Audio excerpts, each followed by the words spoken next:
সৰ্বানন্দ সোণোৱাল ডাঙৰীয়া অসমত বসবাস কৰা প্ৰত্যেকটো জাতি জনগোষ্ঠী প্ৰত্যেকটো ধৰ্মাৱলম্বী লোকক হৃদয় দৃষ্টান্ত দখল কৰি আহিছে আৰু তেওঁ অসমৰ হকে আজি দীৰ্ঘদিন ধৰি পেলাই প্ৰত্যেকটো জাতি জনগোষ্ঠীক লগত লৈ পেলাই সেৱা আগবঢ়াইছে আৰু তেওঁ অসমৰে নহয় ভাৰতবৰ্ষৰ এজন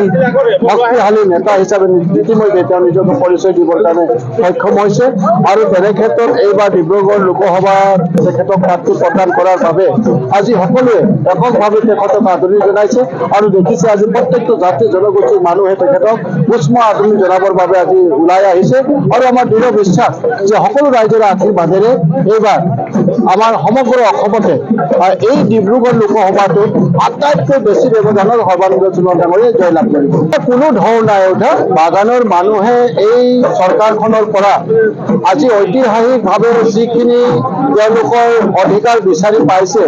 যিখিনি তেওঁলোকৰ প্ৰাপ্য অধিকাৰখিনি লৈ পেলাই আজি তেওঁলোকে উন্নয়নৰ দিশত আগবাঢ়িছে, তো গতিকে ইয়াত কিছুমান অপশক্তি আছে, অপপ্ৰচাৰ চলাইছে। গতিকে এইবিলাক বাগানৰ ক্ষেত্ৰত বা আমাৰ আদিবাসী চাহ জনগোষ্ঠী সমাজৰ মাজত কোনো ধৰণৰ প্ৰভাৱ নেপেলাই সৰ্বানন্দ সোণোৱালৰ অন্তৰৰ সৈতে এই মানুহখিনিৰ লগত আজি দীৰ্ঘদিন ধৰি আজি সকলোকে লগত লৈ পেলাই কাম কৰিছে। তো গতিকে বাগানৰ মানুহেই হওক গাঁৱৰ মানুহে হওক সকলো সচেতন। তো গতিকে তেওঁলোকে সমন্বয় বিচাৰে, তেওঁলোকে উন্নতি বিচাৰে, তেওঁলোকে অসমখনক ভাৰতবৰ্ষৰ বুকুত শক্তিশালী ৰূপত প্ৰতিষ্ঠা কৰিব বিচাৰে। এই কথাবিলাক চিন্তা কৰিহে এইবাৰ সৰ্বানন্দ সোণোৱালক সকলো আশীৰ্বাদ প্ৰদান কৰিব।